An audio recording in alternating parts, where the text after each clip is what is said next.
Assalamu alaikum everyone. For those of you who don't know, my name is Mary. I know a lot of you know me in real life, so this is like low-key kind of weird. Hi. Thanks for watching. Don't acknowledge that I'm doing this. I've not made any type of videos like this before, but I've wanted to do this for a while.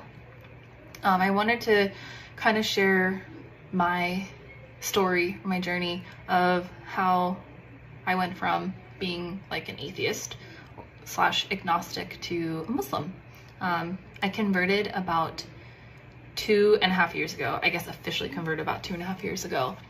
I was raised kind of, I guess, Christian, sort of. My dad, he was raised Catholic. He's a Christian, I would say, though. He doesn't say, he says he's not a believer, he's a knower, which I think is really cute, and I love that. Growing up, my parents didn't want to enforce any particular like belief system or like shove it down our throats, you know, which I really value. I think it's very, very important to choose your beliefs, because I don't think, I mean, like, it's in Islam, that's one of the things I love about it, is there's no compulsion in religion. So I have mixed feelings about that. Raising your kids in not any particular religion, wanting them to choose for themselves, I think is really, really valuable, and I really respect and value my parents for doing that, because like, here I am now, right? And they've been really supportive. Alhamdulillah, honestly, because I know a lot of people don't have that luxury. There were some struggles with it, like having all these questions and just like that existential dread that I think like we all have had or will have at some point in our lives. That was a little bit more challenging to deal with when you don't have a particular line of faith that you follow. And largely, honestly, I was raised like in a family of scientists, basically. So generally speaking, it's like, if it wasn't a reproducible like experiment that you could see in your physical reality, you're kind of like stupid to think otherwise. Not that my family was super judgmental or anything like that. Like I said, my dad's Christian, and my mom's kind of more like non-practicing of anything in particular.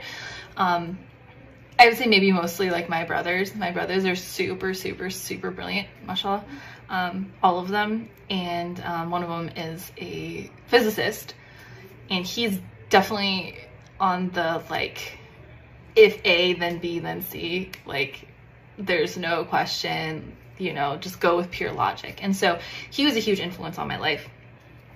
We were very close growing up. So honestly, I had a very strong interest in philosophy and in religion. And I still do. I've had it, gosh, I've been interested in those topics since I was, I don't know, maybe 10-ish, 10 or 11. And in terms of Islam, when that came into my life, it was mostly, honestly, because of one of my very, very, very best friends, who I'm still best friends with today.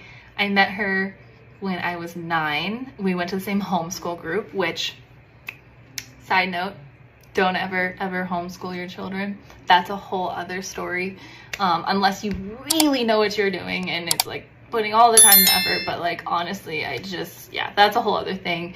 I don't want to be controversial. No judgment if you are someone who does homeschool your children. But anyways, so her and I are still really close. And honestly, I didn't know what Islam was until, gosh, I was like 11 or 12 maybe. It wasn't until one day I wanted an excuse to call her, and I was like, oh, it's Christmas, I want to say Merry Christmas to her. So I called her. I was like, Merry Christmas, you know, whatever, this and that thing, what are you guys doing? And she said, oh, we actually don't celebrate Christmas. And I was like, what do you mean? What is it? Well, who doesn't celebrate Christmas? I was like, are you Jewish? That's like, I mean, I didn't really know much about Judaism either. But no, she was like, oh, I'm a Muslim. I was like, oh, that's interesting. So she was someone who, is someone, honestly, who really, really exemplifies the characteristics of the Prophet, peace be upon him, in such a beautiful, beautiful way. And that was honestly largely one of the things that drew me to the religion the most, in terms of like my perception of it, is just her example and her character. And I tell her this all the time, which she'll deny, but the way that she has handled hardship in her life, and the way that she treats people, and the way she sees life, and just her optimism, and just like who she is as a person, honestly, like one of the best people I've ever met in my entire life, honestly, like completely objectively speaking. Well, she's gonna yell at me if or when she sees this, whatever.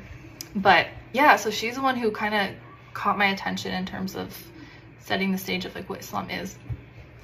And she was never preachy about it. That's one thing. She was never preachy. She was never pushy. She wouldn't even necessarily really talk to me about it because she did not want to be pushy. So I would always come to her with questions, and we'd talk about things. And then in high school, I had another best friend, and again, he's like one of the best people I've ever met in my life. In terms of just his character and his integrity, and just like he had so many hardships in his life, and he just fared them so beautifully, so beautifully. He's just like an outstanding person. And yeah, so I mean, and he also, we didn't really necessarily talk about Islam too much. I would ask him here and there about things, and he would share little tidbits. But in general, it was just like his character just showed. So I had, growing up, having my first best friend, the girl, and then the second best friend in high school, the boy. I was very protective of the religion, because it was just shown to me by these two really beautiful people, like just how beautiful religion it was. And I remember like in high school, like people would make like terrorist jokes and just stupid stuff like that, and I would get all ticked. I get more ticked than he would, honestly. Then in college, funnily enough, the next person that I guess was the biggest influence on me was my college professor. He was a history professor. He's actually an atheist. So he was a huge part of my like conversion too, which is super funny. But he knew Arabic, and he knew Hebrew, and I think Aramaic. He was fluent in all those things. Super, super, super cool dude, mashallah. He lived in the Middle East, I don't know where, for a couple years, and he had translated the Quran like by himself, like line by line by line by himself. So he had a really thorough understanding of it. And he obviously was a history professor, so he knew all the history of like different things. And it was just, I remember thinking like, okay, this was right around the time where I had like this really deep like existential crisis. I call it, like, I was a non-consensual atheist, because it was one of those things like I didn't necessarily want to believe in atheism, because I was this like angry edgelord of just like, oh, how could God this? I've never like, honestly, like been like angry at God or whatever. I know a lot of people have had that experience, which is like, I don't want to like detract from that or anything, but that was just not my experience. I was very much held up on logic and like what makes sense. In this class with my history professor, my atheist history professor, he would talk about like the etymology of different words, and I remember one of them specifically was sin, and because I was like, that doesn't make sense to me, like this God that's all powerful and all loving and all these different things that I had learned from like just general Christianity and stuff like on the internet, would be angry at you and curse you to hell for like sinning. It didn't make sense. Like things that like, why would that upset God? Like this all-knowing, all-powerful creator, why would he be personally affected by you doing something that would harm you, right? And so and I don't know if this is actually the case, I would assume, because he knows what he's talking about, my history professor. He was talking about how sin came from the word san, or sans, which is without. And so his logic, or what he was saying, was basically like, historically, back in the day, I don't think he was even talking about Islam at this point, but sins, it's like the biggest source of suffering is to be without God, right? So when you do these sins, they take you further from God. And so basically hell is to be like without God. And I'm like, that's really interesting. And so, and I remember my I guess oldest best friend, the girl, she once told me, I asked her, I think at this time I was like, how, because she's a scientist, she's like literally a scientist. And I asked her, I was like, how can you like believe in these things? Like what got you to it? Like, was it because you were raised in it? And she said it wasn't so much that at all. She wanted to go to like the purest form of like truth, essentially. She said that based off of pure logic and rationality, like it made sense. And I was like, that's interesting. And so that kind of just, those two things like really stuck with me. So over time, I guess since the age of like 20, I had a bunch of other experiences that were very like personal and like spiritual in nature that took me from like pure like, okay, it's illogical to think that anything happens after you die, to, okay, there are too many coincidences all at once for this to be like merely coincidence. And so I was like, okay, so there has to be like something, right? So then I was like more in touch with like just like general spirituality without any specific religion attached to it. In Islam, everything that's prescribed to you is for your own good. You know, it's for you.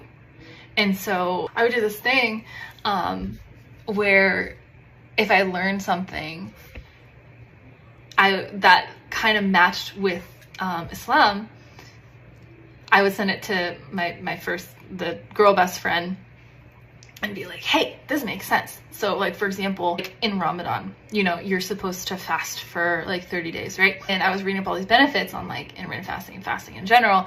And I was like, oh wow, like it has all of these insane health benefits. And I would like be like, hey, look, the Muslims are right again, you know? And I would always do that.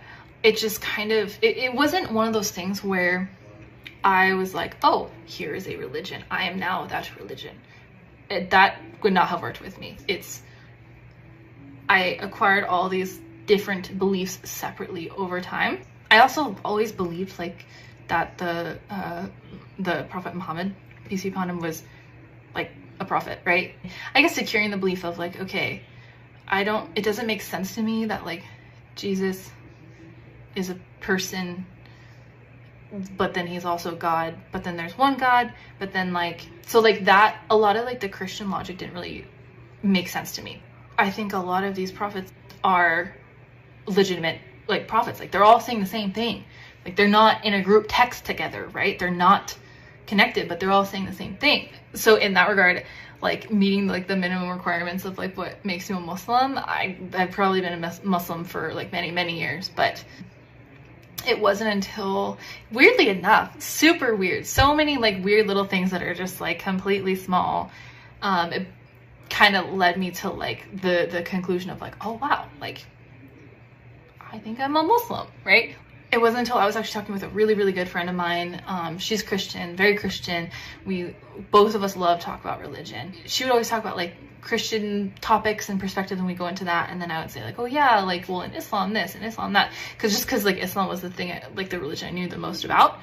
I didn't know too much about Christianity so much. I remember one day we were talking about like, I was like, oh yeah, you know, for a while I was vegan and then I was vegetarian, and then I was like, well, if I'm gonna eat meat, like I'm not gonna have pork, because like pigs in general, like they're so emotionally intelligent. Like that was my logic, and it still is. So I stopped eating pork like before I was like officially Muslim, simply because like ethically it didn't make sense to me. And I was telling her, I was like, oh yeah, and it's interesting because like in Islam you're not supposed to eat pork, obviously because of like all the insane crazy like detriments to your health that are like interlaced in pork. Like that's definitely a huge reason, right? That I'm sure like in terms of like Allah's wisdom, but at the same time like, okay, well that makes sense, like not only like the health aspect of it, but like even like the like ethical aspect of it does make sense. And then I was like, that's very interesting. And I think she had asked me something about Islam or like my particular religion or something, I can't remember. We'd send these really cool like voice notes to each other that would be like literally like 30 minutes long. We would say like, we call them podcasts. So we'd have like these spiritual religious podcasts about just like life and psychology and stuff like that. This was right around the start of the pandemic, and I was like, you know, I've looked a lot into Islam and into religion in general, but I've never really looked into Islam in terms of like, is it a me thing? Like, is it a for me thing? You know, just more out of like admiration and like love for the religion because of like how I saw it already, and like you know, like the people in my life who are Muslim. And so I was like, I wonder if this is like a thing for me. And so yeah, just did more research like online, and I started reading the Quran. And specifically, I love the translation that I have. That one just really like clicked with me. And yeah, it was kind of like an overtime. It's like I had all these beliefs, and I was like, oh wow, it's like this is what Islam is, and then this is what like I believe in. Like they're the same thing basically. So I was like, interesting. Yeah, that's kind of the short story of it, which is super not short. There's a lot more to it, I guess, that I'll probably address at later times. But yeah, TLDR is that saying where if you like walk, he'll run to you. If you move an inch, he'll go a mile, you know, like Allah will reach those he wills. The Lord works in mysterious ways. Super, super, super true. I literally went from being an atheist, like not having any religion growing up, to like I'm a Muslim now, and it's something that I've never felt this way about anything in my life before. I didn't think I was the kind of person that could ever follow a religion. I was someone who really respected religion, who really valued it in terms of what it does for people. I know like there's negatives to it and everything, as there is with anything that humans get involved with, but I never would have thought that I could follow a religion. It's become like the most important aspect of my life. Yeah, so subhanAllah, that's my shortened sort of revert convert story. Thank you for joining. Calling non-Muslims to Islam should be done with mercy and good manners.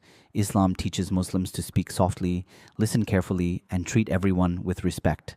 A gentle approach makes hearts more open than harsh words ever could. Your behavior is often louder than your speech. When non-Muslims see a Muslim who is honest, patient, and caring, they naturally become curious about the faith that shapes such character. Good character is a powerful form of dawah. Islam does not allow forcing belief. Your duty is only to share the message clearly and kindly, while guidance remains in the hands of Allah. Even simple kindness can remove fear and misunderstandings from the heart. If Allah guides someone through you, the reward is immense, and if not, every kind word, smile, and sincere effort is still written as a good deed. Allah never lets a sincere act go unrewarded.